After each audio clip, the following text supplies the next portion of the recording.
So I've recently been watching some playthroughs of Firewatch, which is a very popular indie adventure game which is developed by Campo Santo, and it came out originally in 2016, so it's nearly a decade old now, so I don't actually know if anyone is even looking at video essays about it anymore, but I just thought I find it interesting to think about this game, and it's something which plays on your mind a lot after you play it or watch it or however you consume the content.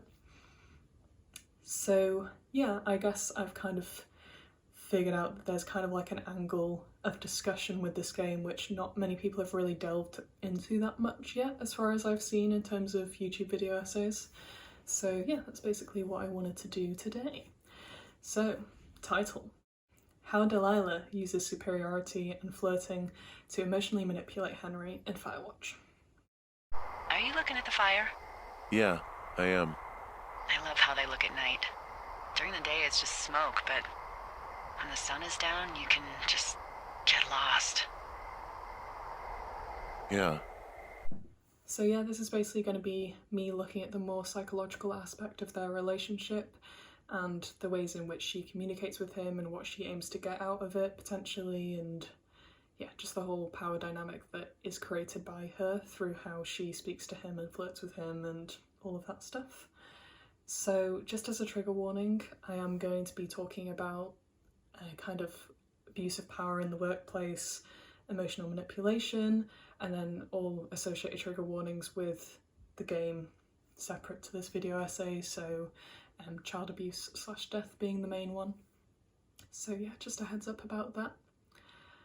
And yeah, of course I'm going to be referencing a lot of plot points throughout this video, and I'm going to be discussing the ending as well. So yeah, there are definitely going to be a lot of spoilers ahead. So definitely do not watch if you've not played or watched the game, because I highly recommend. Amazing game. Yeah, just a beautiful piece of art. So definitely go do that before watching this.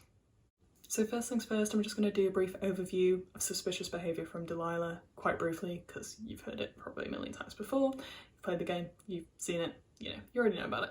So, in chronological order, weird overheard call in the beginning of the game. She says it's work. Maybe lying, probably lying, who knows. Lack of concern when Henry gets knocked out.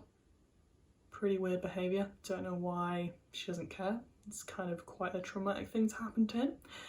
Jeff definitely doesn't really respond to his anxieties around that, which is not great. Says that she's never heard of Wapiti Station, but she can clearly see it from a tower. And also just the fact that when Henry brings up Wapiti Station for the first time, she kind of stutters. She's like, I don't know. Bit weird, just saying. She says that their radios have been tapped, but that's not how radios work. She's been in the job for nearly a decade. She should know how radios work and that they can't be tapped like that. It's just their channels can be tuned into. So regardless of what walkie-talkie Henry has, it can still be listened in on. Yeah, she should know that. That's quite suspicious. And yeah, she says that she dropped off the radio at Cottonwood Creek for Henry, but she would have had to have hiked 15 miles to do that, apparently, and that was a different video that I watched, apparently, that they looked at the map and they worked out, yeah, how long that would be in miles. And yeah, it's 15 miles, which is a long way to hike in the morning. She would have had to start when it was still dark, I'm pretty sure, and that just seems very unlikely, very unsafe, pretty much impossible. So take from that what you will. And finally, just a pretty fun one, the pork pond sign. She was like, yeah, Henry, people steal it all the time. Bloody idiots, what are they like stealing that sign? And then at the end of the game, when you go to a tower, it's in there. So that's definitely more of a less serious one. It's just another sign that she's, she's a bit suspicious. She says things and they aren't true, is what I'm saying. So I'm also just going to go through quite briefly some times that Delilah has, in my opinion, been confirmed to have lied. These aren't theories, she just has lied full stop. Not a good basis for her character and for us trusting her. So we've got when she says that someone is in your tower if you get back in time for when she says that, there's no one there. You can't see anyone in the tower, you can't see anyone leaving the tower, so that's just like, she's just lied. Because she's saying, I can see someone in your tower right now, and there's no one in your tower. So take from that what you will. And then also, quite an interesting one that I only found out recently based on, someone had put on Reddit about how they'd done this specific route of conversation and it ended up differently to what a lot of people get. So usually she does, I'm pretty sure, mention Javier throughout the game, but if she doesn't, then when you get to a PV station and you read the note that says that she's still with Javier, Henry, do you then hear me? Henry will say, I have a boyfriend, Javier. What the fuck? Wish you hadn't left that out. I don't. I didn't. This is insane. what's going on, Delilah? Do you have a boyfriend called Javier or not? So yeah, that's definitely some lying is going on in amongst there. And finally, the fact that she lies to the police about the missing girls, doesn't say that, doesn't bring up that Henry was the last person to have seen them, just doesn't even go there. Yeah, that's another lie from Delilah. So I'm now just going to do a run through the Ned and Delilah in Cahoots theory. This is one which has been discussed on YouTube at length already. I will reference at the end of the video the videos that I watched whilst preparing for this video essay. But yeah, getting into it. So I'm going to try and follow a general chronological order for this again. So the first one being kind of before the game starts, just as a general pretense. I think we can be pretty certain that Delilah should know that Ned is in the forest still, in this park. It's not that outlandish to think, considering the fact that she worked with Ned 3 years ago and she's been in her tower every year since. She can see Henry's tower, she can see the whole park. Her whole job is to watch the park, make sure that things, are safe, fires aren't getting out of control, no one's messing around. Sure, she might see hikers and not think much of it, but if she sees Ned kind of hanging out, by his little den and stuff, and going around Wapiti Station and just generally hanging out in the same kind of areas and seeing this same kind of figure all the time, every summer, she's gonna probably think okay, well, this is someone that is staying in the park. And also she probably knows roughly what Ned wears or what Ned's figure looks like roughly based on when she did work with him. So she must be able to, recognise that. And another thing is that in reference to what I said earlier about the 15-mile hike that she would have had to do to drop off the radio for him to go pick up, the theory is that it's a lot more likely that she would have just got Ned to do that, because he's a lot closer, he can do it a lot easier, and then she can just lie and say, I did it, go pick it up. Yeah. And also when you do go to pick up that radio, I'm pretty sure someone said it's the only time in the game that you can hear someone following you. And I've seen clips online where if you kind of stop and try and just listen, you can hear bush movements and the sounds of someone following you and the grass and stuff being disturbed. So yeah, that's pretty suspicious, and probably Ned just kind of checking in, making sure you're actually picking it up and all of that stuff. And the next thing is that when you go to a PD station and you can't get in, Delilah does suggest that you go to Ruby River, which is a very long hike away, to basically go, I think it's to the camp, to look for an axe down there. So just kind of weird that she sends you so far away, and it feels like that's an opportunity for Ned to get up to some suspicious stuff. So I guess hypothetically it could mean that it gives him time to plant the letter in there about Dr. Simmons and the research.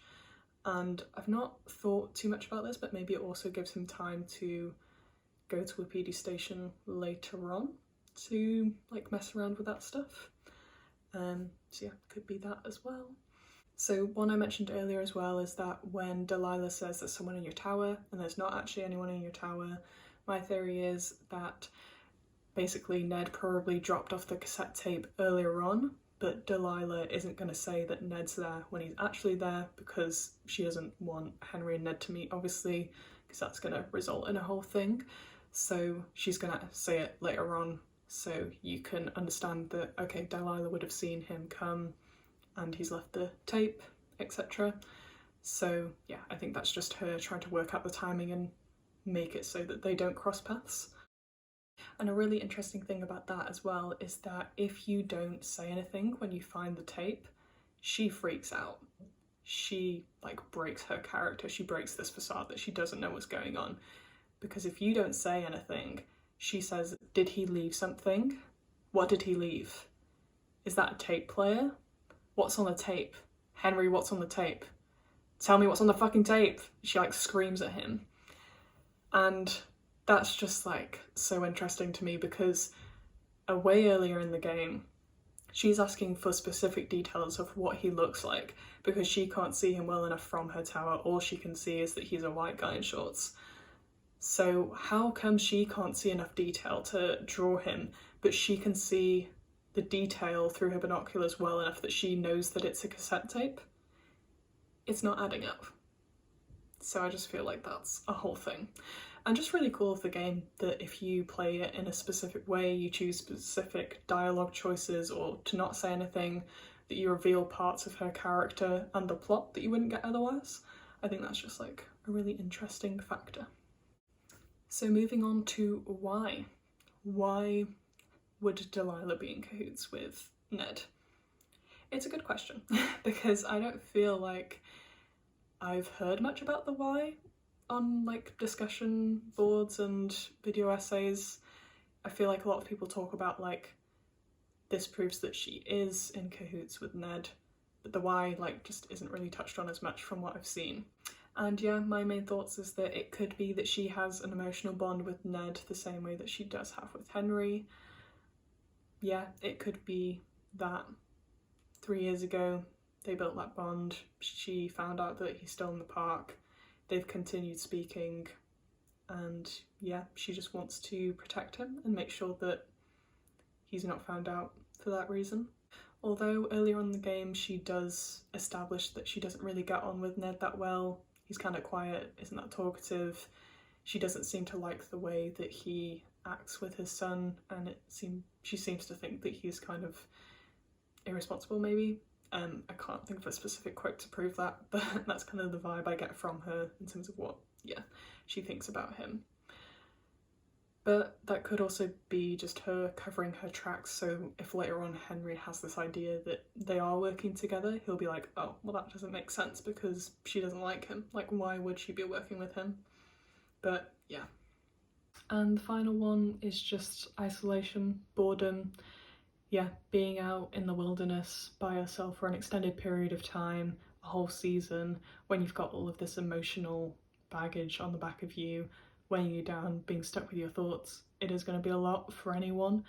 And yeah, from Ned's perspective, being out there for 3 years, having to deal with the weight of his son's death, potentially, yeah, being either directly or indirectly involved in that is going to be a lot. So equally for Delilah, I guess it could just be she's also dealing with that kind of thing, not to do with Brian necessarily, but just to do with her own relationship or whatever she's got going on outside of the job. It does seem like she is troubled the same way that Henry might be, Ned might be, different ways, obviously different specificities, but she is troubled and there's a reason why she's come out there. And that is an idea which is introduced quite early on in the game, is that people come here to get away from something. So what's wrong with you? Excuse me? People take this job to get away from something. So what's wrong? So now getting into, yeah, the main thing that I'm going to be talking about, which is the ways in which Delilah emotionally manipulates Henry, how she uses her power, her flirtation to do that. I went on Healthline to look at the signs that someone is lying to you and also signs that someone is being emotionally manipulative towards you. So yeah, when I refer to these kinds of things, it's that website, which I got the signs from, and I'm just going to be referencing them and then comparing it to things which Delilah has said or done with Henry. So the first one is maintaining home court advantage. So the idea that, yeah, someone is going to want to have a space where they feel in control, they know more than you, and that kind of setup. And that's obviously going to be quite a big one with Delilah because she's been working in this park for around 10 years, I believe, and she knows it significantly better than Henry. She knows how the job works significantly better than Henry, and she can use that kind of to her power. And the second one is pulling at heartstrings. So the example that they actually give on the Healthline website is, I've never had this happen before. So I guess it's that kind of way of making you feel special, kind of highlighting that the connection that this person is supposing that you have is powerful, and it's, you know, it's giving it significance and making you feel comfortable in that relationship and one which you can relax into, trust, etc. I'm glad you're here. Me too. Good. I don't talk to the other lookouts as much as I talk to you. Not in the same way. Not in the same way, which, I mean, that not in the same way is really solidifying that this relationship that she has with Henry is different from her other professional relationships she's had at this point in time or in the past, which I guess, yeah, kind of insinuates that it's one which is potentially romantic or flirtatious or just generally just a lot stronger. And that is on the same evening that she then starts quite intensely flirting with him and being quite sexual. So yeah, that definitely establishes a certain level of trust and relationship which hasn't really been established that strongly up until that point. And then, yeah, next we've got gaslighting. Delilah loves to gaslight. She does it quite a lot. There are times where she does genuinely believe what you're saying about what's happening, but there are quite a number of times where she will kind of say, like, are you sure? Are you sure it's as bad as you think it is? And like, are you sure you're not just like blowing it out of proportion? Which isn't really on, to be fair. I don't think you should really be talking to people like that, especially when you've established this like trust with them that you're now kind of like going against. Yeah. So I think the first real example that we have of that is when Henry finds the clipboard and then he gets knocked out by who I believe to be Ned. So she says, that doesn't make any sense. You didn't find or eat any mushrooms, did you? After he finds the clipboard, and then... Are you sure you saw what you saw, Henry? Maybe you pissed off some more campers and they came back to sucker punch you.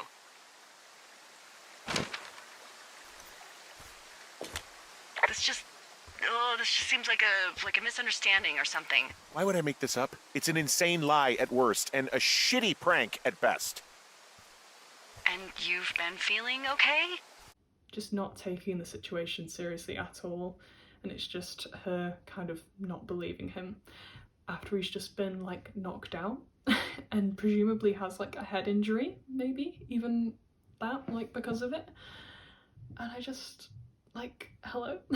And yeah, in terms of the theory with Ned and Delilah being in cahoots, it makes sense that she would take the odd opportunity to gaslight Henry about what's going on, tell him maybe you imagined it or maybe it wasn't that big of a deal, because she's trying to downplay it, make sure that he doesn't blow it out of proportion and escalate things. So the next one is pretty similar to the one that I just did. It's basically just dismissing or invalidating concerns. So I don't have many notes on this besides she does it a lot. It's not great, obviously. So yeah, it's a lot of times when Henry is like seriously distressed and not having a good time at all, and she just makes jokes or just says like, don't worry about it, just keep on doing your thing, which yeah, is not helpful at all. So it's just things like early on in the game when Henry runs into Ned and does the torch thing at him. There's some guy out here. Some guy? Wait, he's looking at you? Is he doing anything else? I don't think so. She's just like, you're outside, it's part of the fun running into people and that kind of thing. They're hikers, get used to it. kind of vibe, which is quite condescending considering the fact that Henry is genuinely scared and yeah, just kind of distressed by it. So yeah, that's not great. And yeah, she has the quote of, "Let's not spin out of control, keep hiking." Again, just giving him orders saying, don't worry about it, just keep doing your job kind of thing, which yeah, is not helpful when he is, yeah, again, actually distressed. After the assault, she says, "Just seems like a misunderstanding or something." I'm pretty sure that's not an understanding. He got knocked out by a guy.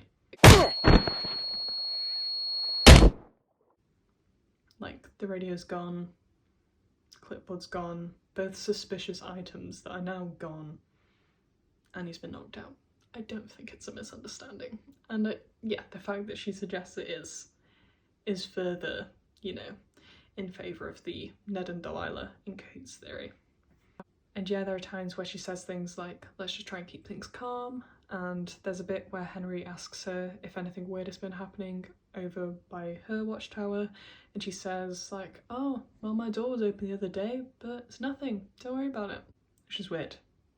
Your door being open, especially in the context of what's going on, is weird. Like, I very much doubt a bear has gone up there and opened your door. Like, who's opening your door? And then this isn't one that's referenced on the Healthline website, but I think in the context of the game, I think it's worth mentioning, which is she kind of controls what reactions she wants him to have. So yeah, she does the thing where she invalidates his concerns by making it seem like it's fine, don't worry about it, nothing wrong's really going on, it's all good. And then there are times where she definitely acts way more freaked out and a lot more erratic, and those are the times where then Henry will like follow suit and react potentially in a similar way, or that's what she wants him to do, maybe. So yeah, that's, for example, things like, "We should just burn the place down." Like, that is just, you've been working this job for over 10 years, maybe a bit less, I don't know, but you should know if things are going wrong. As someone whose sole job is to prevent fires, as someone who's claiming that they're really worried about losing their job because of all of this, why is your first thought to say, "Let's set fire to the place"? Like, hello? Like, We should just burn the place down. that is just insane to me. And it feels like that's just her kind of saying that to get some kind of reaction from him. And she does, because he's like, "What are you on about?" And it's also just kind of annoying that like when he's freaking out, she's like, "Shut up, it's fine." And then when she freaks out, she obviously expects him to, you know, validate her and be like, "Yeah, you're so right."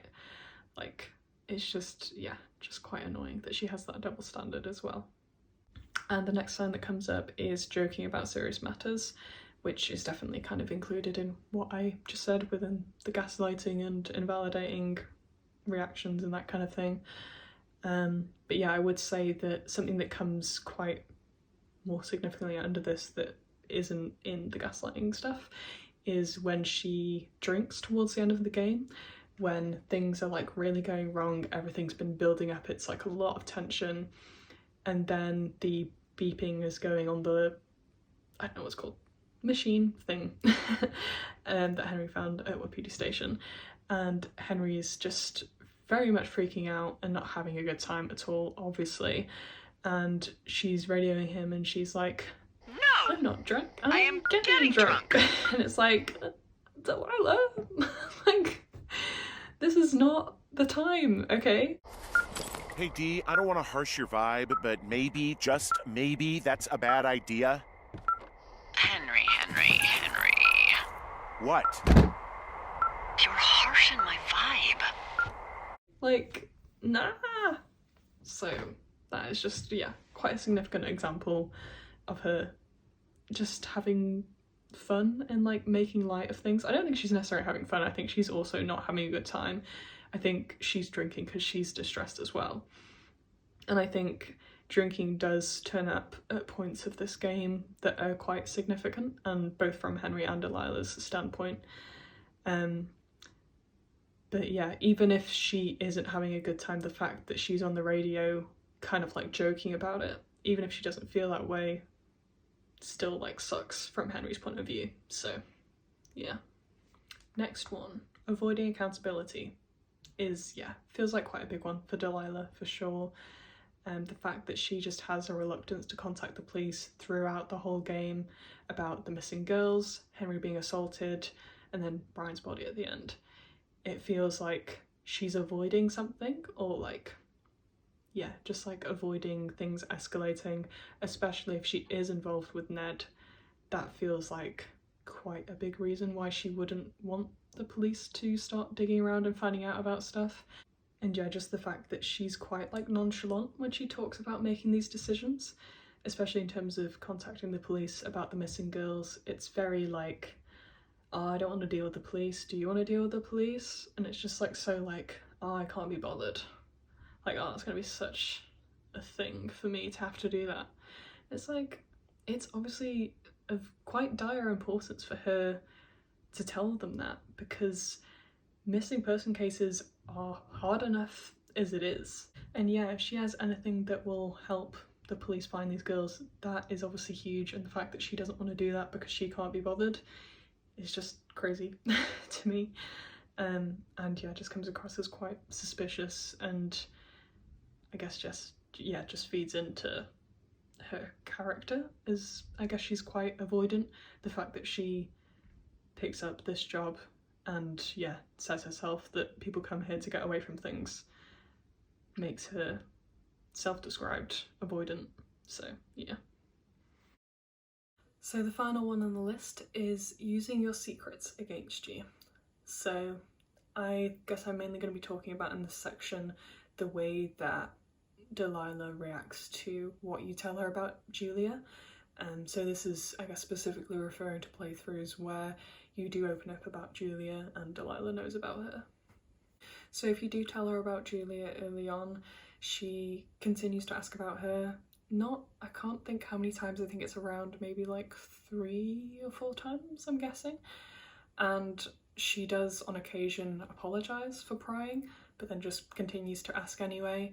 And yeah, I think she's kind of doing that to make you feel like it's a safe space for you to share, which is obviously really nice. However, what she does with it later is obviously, yeah, less nice. I guess my main issue with Delilah in how she responds to the information you give her about Julia is how she acknowledges it, gives you that comfort, gives you that support, gives you all of that understanding and lovely stuff, and then continues to flirt with you in spite of knowing that you are married and you do have a long-term serious partner back home that you are returning to potentially. She still just, yeah, decides to flirt with you and seemingly doesn't have much respect for your marriage, because if she did, why would she do that? I just don't understand. My thinking is I'm gonna follow this wave receiver. Ooh, I like it when you think. Ay, ay, ay. I wish I was over there. I wish you were too. We could sit outside. We could talk without these radios. We could, you know. What? What could we do? Well, let me tell you. And it's actually something that Ned writes in one of his notes as well, is that Delilah is a very charismatic and reliable character. So as we are playing Henry, we kind of fall for that in a way. We get sucked into this whole charismatic personality that feels really trustworthy and offers us a safe space to air our concerns and the hardships we're going through in life. And in amongst all this chaos, we go to her in times of that, distress. And she's there for us, she supports us, and she is someone that we feel like we can trust. I know it's probably been a while since you've connected with someone the way we have. I don't mean to get all heavy, but it's been really nice. And it sucks knowing that, there is this quite likely theory that she isn't someone that we can trust. And it's just, a really interesting position to be put in as the player of Henry, where we do kind of fall for that. And yeah, times that she does specifically use the information you've given her about Julia, the connection that you've built between the two of you to draw you back in when she feels she's slipping away, is when you, obviously optionally, but when you tell her that you're having doubts that, you know, she could be involved in the whole thing and like she might be part of the issue. She kind of says like how you guys have a thing and how she knows how much you've been through with Julia, and she kind of pulls on those like heartstrings again and gets you feeling all of those vulnerable feelings about her and about Julia and all that conflictedness, as a way of like bringing you back in, which does feel like inherently emotionally manipulative, where she, you know, could have just said, I'm not involved, and give you reasons why. Yeah, she doesn't have to do that, and she does, and that feels just kind of wrong. And it feels like at times that Delilah might be aware of the guilt that Henry feels with leaving home, because that is something which you have the option to talk about a little bit throughout the game. And yeah, it just feels like another emotional manipulation tactic from her, that she does occasionally bring up Julia, almost as a way of reminding both Henry and in turn us as the players that she exists. Because obviously, you know, we are given that at the intro, we're given the whole relationship story, but we never interact with Julia in the actual game. We never see her besides in the photo where her face isn't even like there. So to us, sometimes we can get lost in this, charisma of Delilah, lost in this relationship we have with her, and kind of forget about, what's going on back home, which is very, much aligned with how Henry, of course, experiences it as well. So, it feels like a really clever way of the game to kind of drop it in here and there through Delilah being like, ooh, and like, tell me more about, like, tell me more about your life, and tell me more about this. And like, when he has the dream about her, like, Delilah bringing it up and being like, oh, I heard you speaking to Julia last night, and I thought it was really sweet and nice and stuff. And I feel like that puts a bit of guilt into you as a player as well. So, like, 2 weeks ago, you called me in the middle of the night. You were sleeping, I guess, and all I heard was the name Jules through the mumbles. I just thought it was so sweet. I wanted to wake you up, but then I thought maybe you were having a nice conversation and I'd just be spoiling it. Is there anything else you want to tell me about her?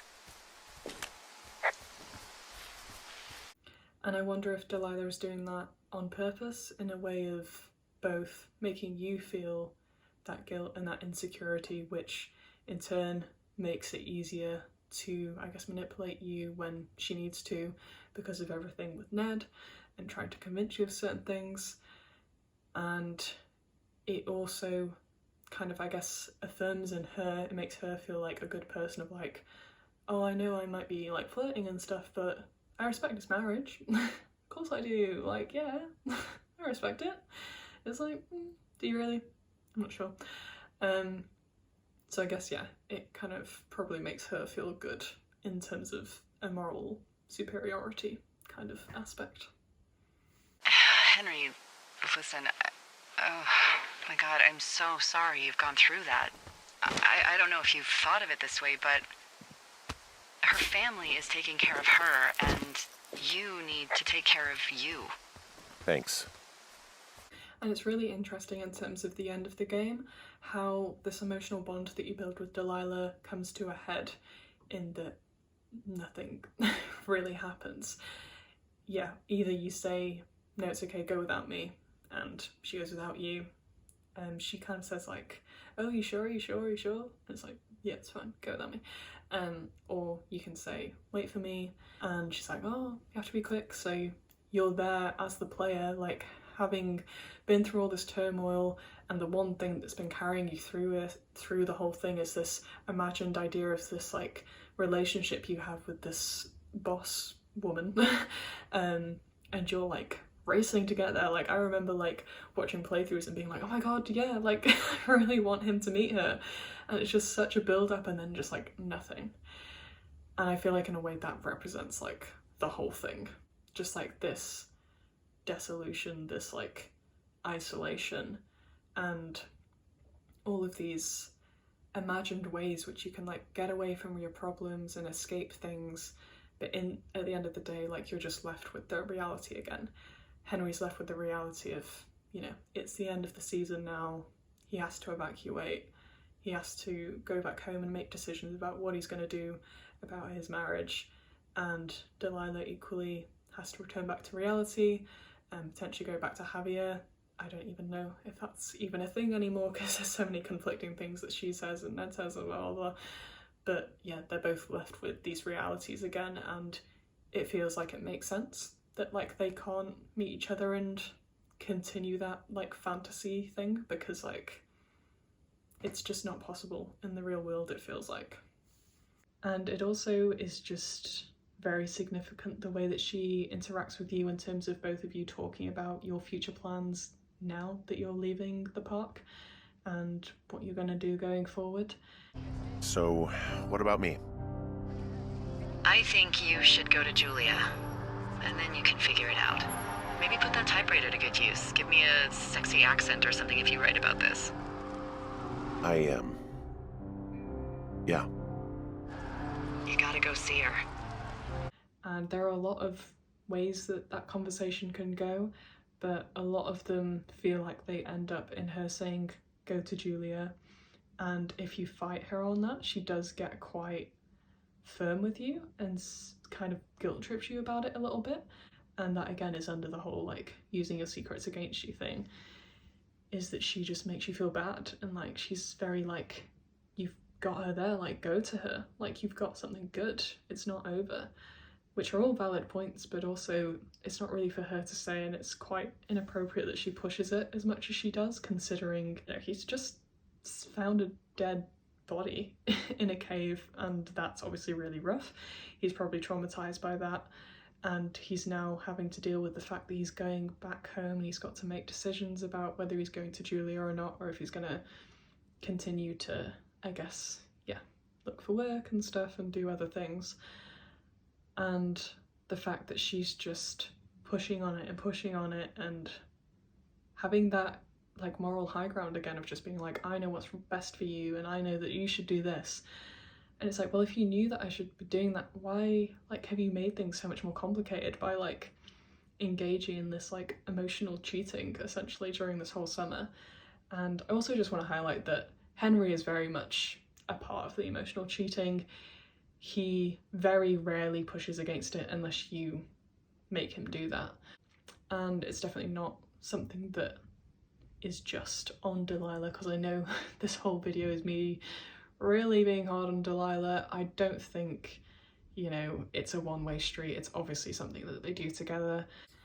Okay, the sun is so setting right now, so I'm gonna do a final section, which is just going to be on power dynamic and the fact that, yeah, of course, Delilah and Henry do work together, which is very significant in the grand scheme of things.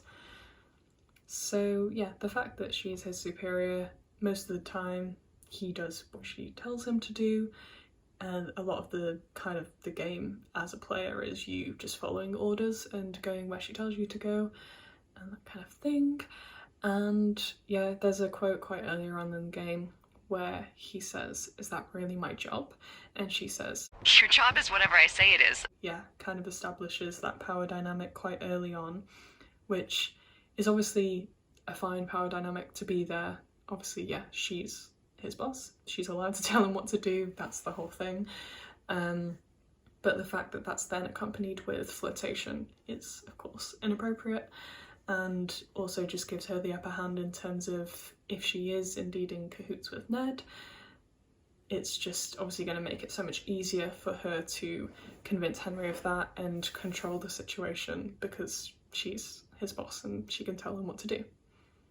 It's also just a definite power imbalance, the fact that she seemingly never really leaves her watchtower, and then Henry is, you know, running around all over the place, getting assaulted, being in a lot of danger, getting followed, getting trapped in caves, someone locking him in, and he's just really going through it, and she's just kind of sitting up there doing nothing. Well, not doing nothing, of course she has a lot of admin and stuff to do, I'd imagine, But yeah, in terms of specifically to do with all of the dangerous things that are going on, there is such a power dynamic in that she isn't really experiencing much of the risk for the most part, whereas he is. Of course, yeah, later on in the game, it becomes more apparent that like her job is obviously at risk because of everything that's going on. But yeah, it feels like for at least, yeah, a lot of the beginning of the game, it's Henry that's facing the brunt of most of it. When she lies as well about the radio being tapped, she very much likely knows that Henry isn't going to have enough experience in this kind of field of job or like in parks doing this kind of thing, so she probably knows that he isn't going to know that she's lying when she says that, which is also her kind of using her experience and her position in the role to kind of, yeah, like manipulate him and manipulate that power dynamic of knowledge, I suppose. So I have notes to the right here, which is probably quite obvious because I keep looking over there all the time. And in this final section on power dynamic, I have the final 2 bullet points, and I don't feel like I have anything extra to add on them, so I'm just going to read them as they are. Henry. Good luck. Thanks. Bye, Hank. As players, we get charmed by Delilah the same way Henry does. She steers the ship. We go where she tells us, when she tells us. We tend to agree with her, and in the midst of danger, we seek comfort and familiarity with her, despite the fact that she could very well be causing a lot of these issues. And maybe that's why a lot of players are left feeling disappointed with the ending. Yes, because the mystery felt less interesting than was desired by some, but also because we felt the emptiness after not meeting Delilah, of realising the relationship wasn't what we'd romanticised it to be, being left with Henry's reality again and leaving the job to go face it.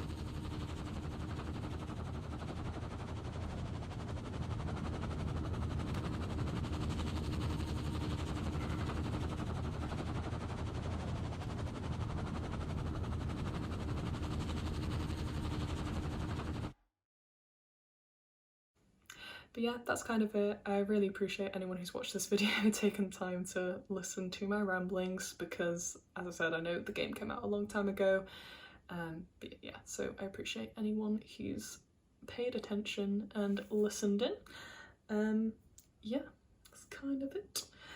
So as I mentioned, I'm going to reference down below the YouTube videos that I used when writing up the plan for this video essay. I did have some little props here with me, but I didn't really know when to bring them in, so I'll just kind of bring them in as a goodbye. I am wearing this t-shirt which says Colorado, and it's got some little mountains and a sun in there. Let's look up, because when I put this on I was like, this feels significant to the game. But I don't want to say why before I look it up because I don't want to come across as silly.